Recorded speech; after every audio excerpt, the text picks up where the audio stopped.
ทักทายสบายดีหลังจากเลิกโรงเรียนแล้วนอนนางฝ่าเท้าโยฮันนี่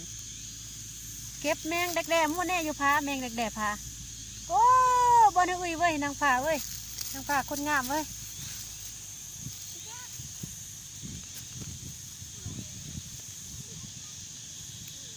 ลิงตะมุ่นนนไรเหอุ้ยบ่ะเงี้ยเฮ้ยดับแต่มุสบอลอุ้ยโอ้ดอกดิตลาด33อันนี้แม่งเด็ก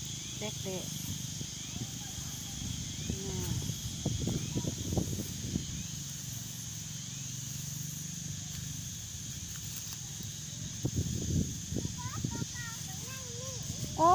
กกเก่าๆก็ยังมีเนาะล่ะเนาะ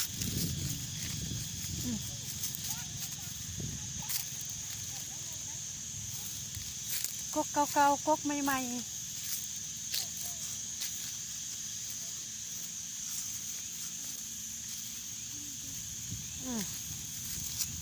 โอ้กกใหม่ๆแน่อยู่ค่ะ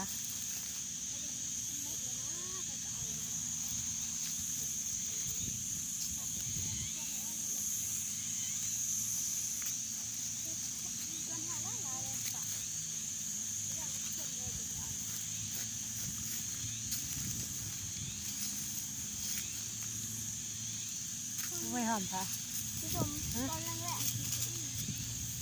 ตอนแรงเราเกิดแอนเราเอ้ยโอ้เก่งไว้ทางผาเลย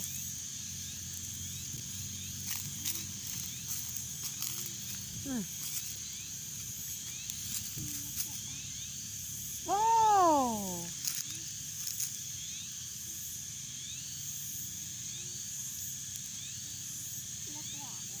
ใส่แหลกแหล่หันใส่แหลกแหล่โอ้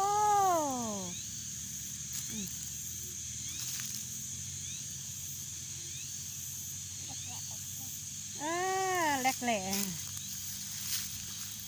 ใส่อีกนางผาแหลกแหล่เน่นางผาห้อยได้สู่ผลแหลกแหล่ผลเปิดหน่อยเอาลิ้นมันก็ตะบุกดอนเลยเตอมกระวืนไอเกรงเริ่มกระวืนนะเกตะกุยอันนู้นไงพอส่วนเจ็บปะมัวบ้านเฮย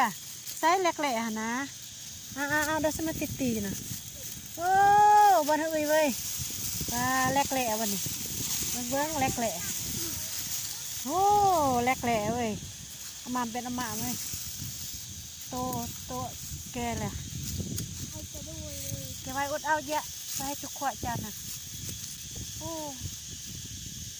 ไอ้ละลอยเลยไอ้โลเยโยเจนวันตาเนาะที่เราเอาหมดสันนิษฐานอีกพาเอ้ยพา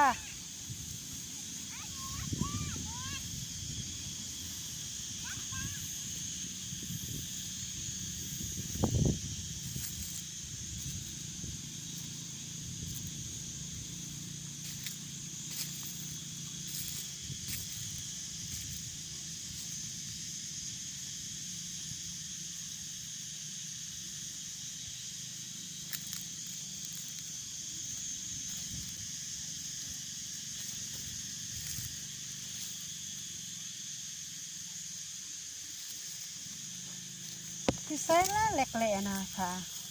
นี่แม่นบ่แหลกแหล่นี่เอาไหมข้าวนึ่งนางผ่าแล้วนางไอแต่แหลกแหล่อยู่เนาะนางผ่าเนาะนี่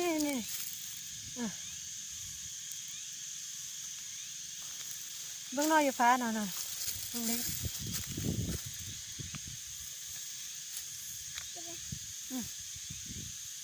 เนาะผ้าเนาะเต้ว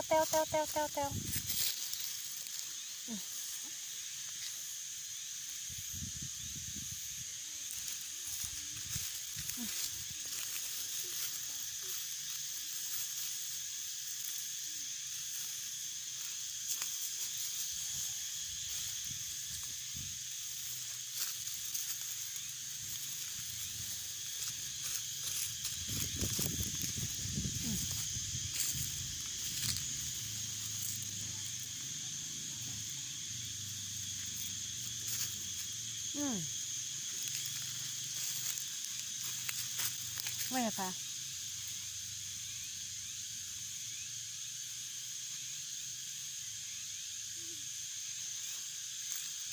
ฉันจะทำก็ได้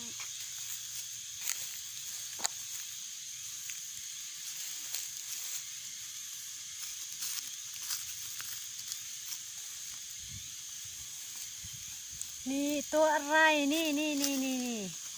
ตัวแมงแรกเล่อะไรเงี้ย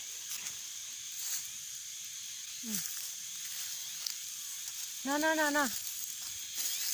ดี๋ยวลุงดิ่งบ้าง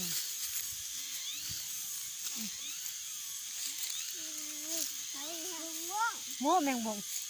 โอ้แมงบงมาเนี่ยว่าอันนี้แมงบงที่ว่าในเมื่อเกิดเป็นแมงบงแล้วมันจะกลายเป็นแมงแดงๆหลังจากเป็นแมงแดงแล้วมันจะเป็นแมงกระเบื่อเด้อพี่น้องเด้อแมงกระเบื่อที่ว่ามันบินสีขาวสีแดงสีดำมันแหละจับเลยที่แมงบงนี่จับบ่เอาแมงแดงกับแมงบงเฮ้ยเกิดเนาะดอแต่ว่า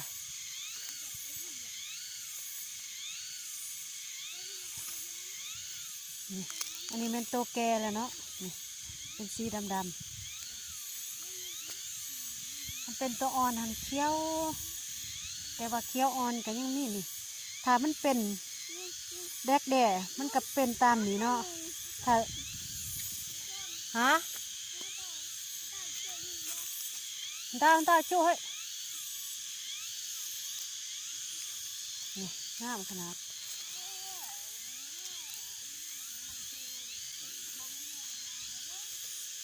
โจตำเกียงเด้อไม่สั่งอ่ะเอ้ยเปื้อนอย่างนี้เปื้อน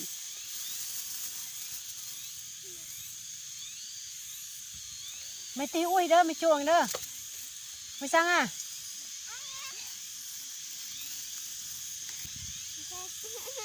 โอ้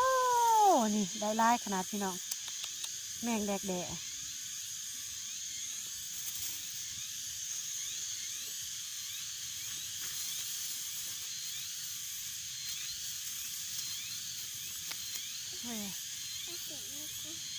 แป้ง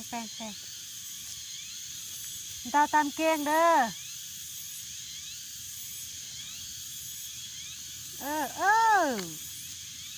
กัดซินบอมก็เกิดเว้ยอายุเพียง3 ปี